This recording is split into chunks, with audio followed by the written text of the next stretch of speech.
आज की इस वीडियो में हम आपको बताएंगे कि महिलाओं को, खास तौर से शादीशुदा महिलाओं को, ये 5 गहने कभी भी नहीं पहनने चाहिए, वरना इससे आपके पति को कष्ट उठाने पड़ते हैं, यहाँ तक कि पति की मृत्यु भी हो सकती है। साथ ही हम आपको बताएंगे कि वो कौन सी गलती महिलाएं आम तौर पर करती है जिसके कारण पति की बर्बादी तय है। तो पूरी जानकारी के लिए वीडियो को अंत तक जरूर देखिएगा। नमस्कार दोस्तों, स्वागत है आप सभी का एक बार फिर से। दोस्तों, सच्ची श्रद्धा से कमेंट्स में जरूर लिखे हर हर महादेव, देवों के देव महादेव सदैव आप पर अपना आशीर्वाद बनाए रखें।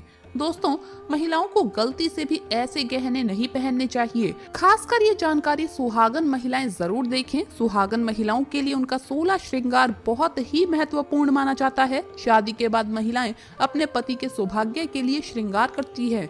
गले में मंगलसूत्र, माथे पर सिंदूर और हाथों में चूड़ियां, ये 3 चीजें तो हर शादीशुदा महिलाओं की खूबसूरती में 4 चांद लगा देती हैं। पति के नाम पर किया गया ये श्रृंगार बहुत ही दिलचस्प और आकर्षक भी होता है। वहीं ज्योतिष शास्त्र के अनुसार महिलाओं के श्रृंगार की कुछ चीजों का गलत चुनाव उनके पति के लिए दुर्भाग्य का कारण बनती है।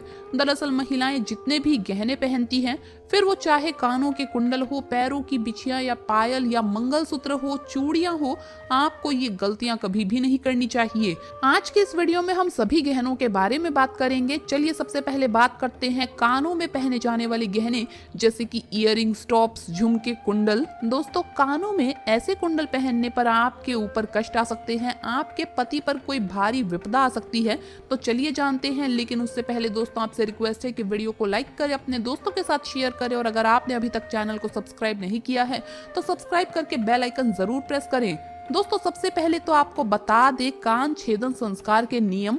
हमारे शास्त्र कहते हैं कि ये संस्कार 6 से लेकर 18 महीने तक के बच्चों के हो जाना चाहिए।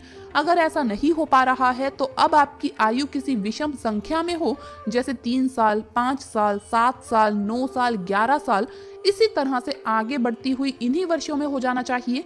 ध्यान रखने वाली बात ये है, ये संस्कार अगर लड़कों का हो रहा है तो पहले दाहिने कान का छेदन होना चाहिए, फिर बाहिने कान, और बालिकाओं में ये क्रम उल्टा हो जाता है। उनका पहले बाएं कान का छेदन होना चाहिए, फिर दाहिना। बालिकाओं में एक और चीज होती है, उनकी नाक, उसे भी छेदा जाता है, और वो भी बायां। यहाँ पर सबसे खास बात ये है, शास्त्रों में स्पष्ट बताया गया है कि लड़कियों की नाक के बाएं ओर के हिस्से को छेदना चाहिए। सीधे हाथ की तरफ नाक कभी भी नहीं छेदनी चाहिए, वरना इससे दोष लगता है।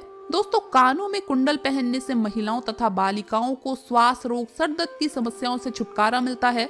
ज्यादातर ये देखा गया है कि जिन महिलाओं तथा बालिकाओं के कान में छेद होता है तो वो इन रोगों से बची रहती है। साथ ही साथ इनके सोचने की शक्ति और याददाश्त और बढ़ जाती है। दोस्तों, शास्त्रों के अनुसार कान में ऐसा कुंडल किसी भी महिला को नहीं पहनना चाहिए। लगता है सबसे बड़ा पाप और लगती है ये घातक बीमारी। आजकल देखा जाता है कि ज्यादातर माताएं बहनें नकली धातुओं से बने आभूषण को धारण करती है, जिससे उन्हें तमाम तरह की परेशानियों का सामना करना पड़ता है।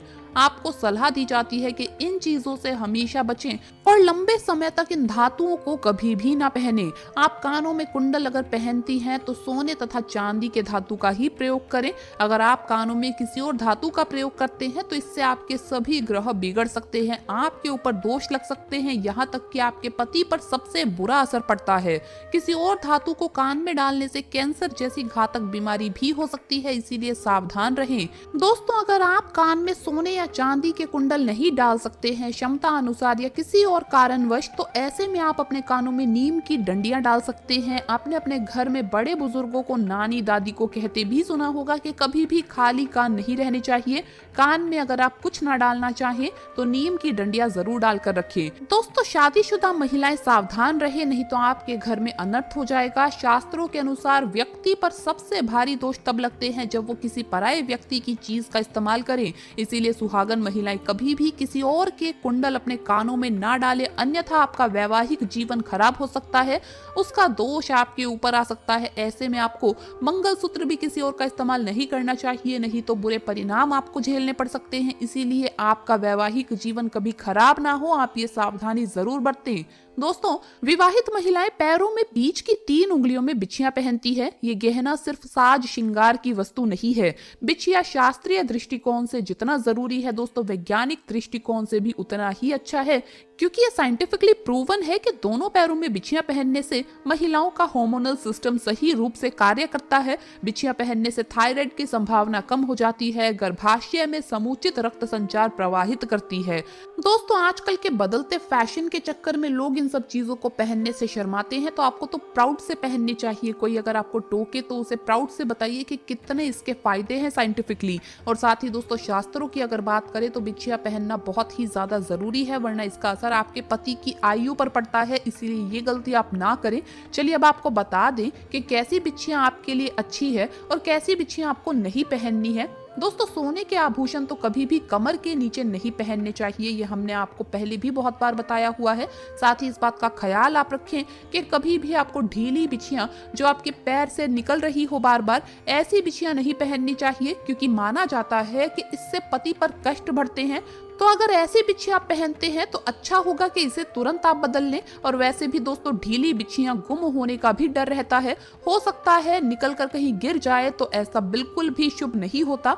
जब अगर आपकी बिछिया गुम हो जाती है तो ऐसे में माँ लक्ष्मी नाराज हो जाती है, जिसका सीधा असर आपके घर की आर्थिक स्थिति पर पड़ता है और आपके पति को भी कारोबार में दिक्कतें उठानी पड़ती है। तो इसीलिए आप सावधान रहें, ये गलती ना करें। चलिए अब आपको बता दें कि कैसी बिछिया अच्छी है। तो दोस्तों, पैरों में हमेशा चांदी की बिछियां पहने, और ये बिछियां अगर मछली के आकार की हो तो सबसे असरदार मानी जाती है। मछली का आकार मतलब बीच में गोलाकार और आगे पीछे कुछ नोकदार सी और घुंघरू वाली बिछियां पहनेंगे तो माना जाता है कि इससे माँ लक्ष्मी अति प्रसन्न होती है। दोस्तों, आपने देखा होगा घर में बड़े बुजुर्ग भी जो पायल या बिछिया पहनते हैं वो घुंघरू वाली होती है, क्योंकि घुंघरू की आवाज माँ लक्ष्मी को आकर्षित करती है।